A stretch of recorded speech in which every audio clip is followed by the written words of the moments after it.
I am on my way home with another of those horrible headaches. The doctors at the VA say they are caused by the metal plate in my head. I doubt their conclusions. That plate has been there for 10 years, and the headache started about 5 months ago. Just about the same time my wife of 3 years went to work as a receptionist for that law firm in town. Let me give you some background. I am Bobby Turner. I was a Marine for 4 years back in the 60s. You guessed it. I was hit by a Gook mortar. I'll call them what I damn please. Remember, I am the one with a plate in my head. After a few months in various hospitals, I was discharged and came home to the farm. Let's make this short and sweet. I was on disability, not really enough to live on, so I went back to school. Now I am a heavy equipment operator for the county. I keep a grader and a backhoe in my barn out back of the house. Usually on days like today, I am out with the grader, smoothing out the sand roads in the county. But today was an office day. That's what we called sitting in a classroom going over all the new federal, state, and county regulations. I sat listening for about 2 hours when I decided I had to lie down. My boss was aware of my medical condition and did not object when I told him I needed to leave.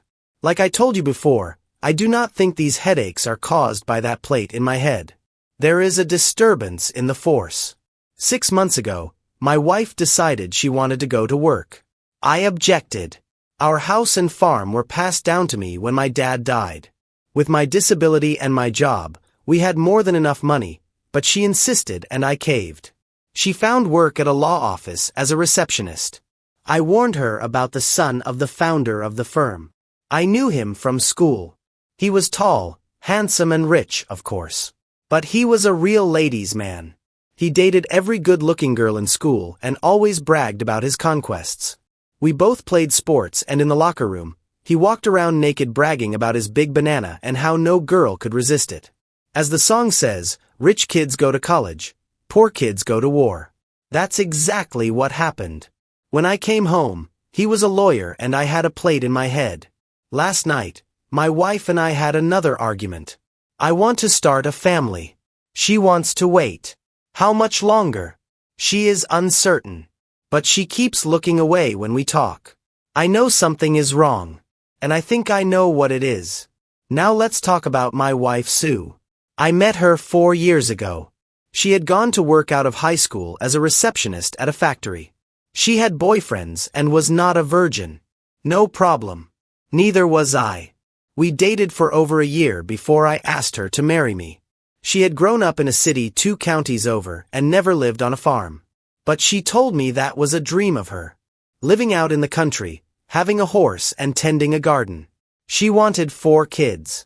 Sounds like my perfect woman. We married and everything was great for the first couple of years. I bought us 2 horses and we rode a lot. We even started doing overnight trips and camped in the forest. Then she started with the wanting to go to work. I suspected something, but I could not put my finger on anything. I want you to know that I am 6 feet tall and weigh 1 to 90. I try to stay in good shape and I am considered good looking. Sue is 5 foot 8 inches tall and about 115 pounds. She has blonde hair and blue eyes and nice 34B breasts that are very sensitive. We both drive nice cars. Me a Ford truck actually. Like I said, I feel the disturbance getting stronger as I approach our farm. I see the reason as I turn the corner. That attorney's blue Corvette is parked in front of my house. I cut the engine and coast to a stop. In my glove box is a 1911 Colt .45. I take it out and chamber around. This shit ends today. I go through the side door and ease into the den. I hear them in our bedroom. I start down the hall when I see a letter addressed to me on the coffee table. Quietly, I pick it up and read. Bobby, I want you to know that I did once truly love you and I am sorry about all this. But it is what it is. I met Paul about 8 months ago while shopping at the mall in Memphis. He took me to lunch and we had a few drinks. All those stories about his big banana had me intrigued. We ended up at a Ramada Inn. I was hooked. When that job opening came up at his office, he got me hired. We spent a couple of days a week being intimate either in his office or at his house. Those late nights and Sunday afternoon shopping trips were spent with him. We fell in love. Now he has to go to Miami to deal with a client, and he invited me to go with him. When we get back, I will file for divorce and move my things into his house. We will be gone for about a week, so that will give you time to cool down. I know how hot-headed you can be at times. Bobby, I am really sorry to hurt you like this, and I really did love you. But his banana. It touches me in places I have never been touched. Please try to understand. So, she is about to find out how hot-headed I really can be and how I will never understand. I sneak down the hall and stand at the bedroom door. Paul is on top of her for all he is worth. I tap the door with the barrel of the .45. They both look up at the same time. Paul jumps up as his jism is spraying all over everything. Shit. Bobby, you scared the hell out of me. Put that gun down and we will get dressed and leave. He has a smirk on his face. Paul, just shut up and stand there while I talk to my wife. Look, you are not going to shoot anybody. He replied. I fired the first round over his head and into the wall. Sue started screaming. Bobby, please just let us leave. I will divorce you and I don't want to think. Just let us go. I read your letter in the den. This is all about his big banana? Pretty much. She said. I look over at Paul and he is grinning. Okay. That pissed me off. His limp banana was hanging down between his legs. I put a round about an inch up above his head.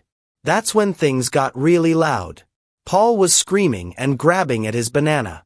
It is about 2 inches shorter than it was a couple of minutes ago. When his hand grabbed, it must have hurt more because he sure screamed louder and fell to his knees beside the bed. He was bleeding pretty badly, then he started vomiting. He had eaten a big breakfast. He rolled over on his side, mumbling something about my ancestors. Sue was sitting on the bed with her knees bent up to her chest.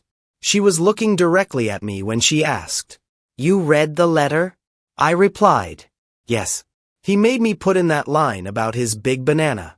But it really was the truth, wasn't it? Yes. He just wanted you to know. He likes bragging about his big banana. Bobby, please, I need an ambulance. He replied. When he looked up at me, I said, No, you don't, you need a grave. My next round hit him in his left eye. What brains he had were on the floor behind him. Sue was suddenly quiet. Bobby, please. I never gave you sloppy seconds or even seconds. The days we were intimate, I came home with a headache or on my period or something.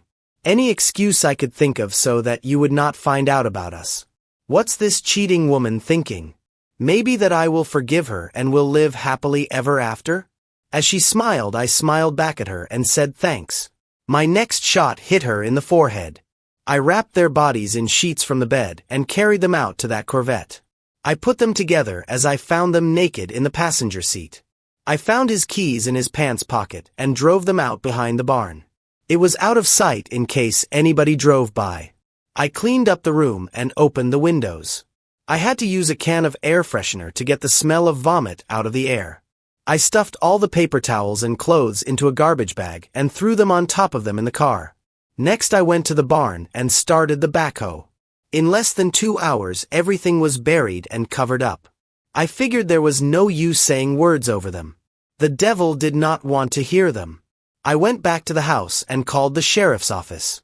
I got Sheriff Parker on the phone and explained that I had found a letter that told me my wife was running off with that asshole attorney Paul. I asked his advice on what to do.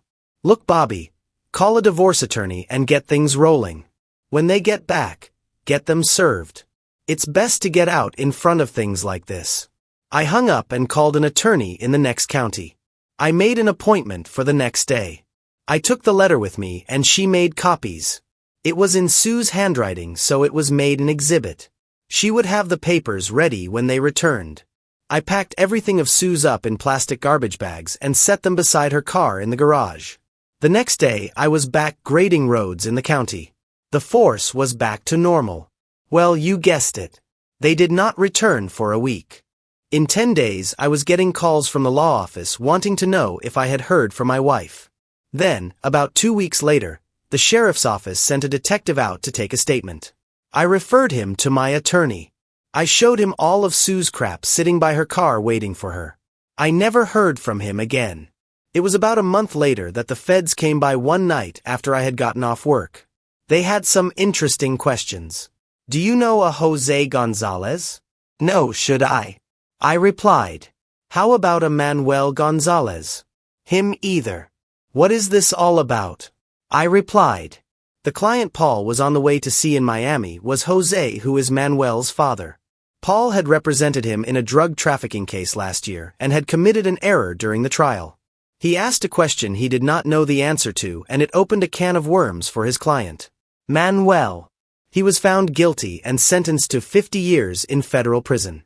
Jose wanted Paul to represent his son on an appeal. That should have been a red flag, but Jose wired $100,000 to Paul's firm's account and asked him to come to Miami to discuss the case since he was sick and could not travel. Like an idiot, Paul thinks he is going to get more money for a big appeal, and he decides to take your wife, who he had been having an affair with for almost a year. Paul filled up his Corvette in town. We know this because he used his credit card. We think he then came out here and picked up your wife, and they started out for Miami.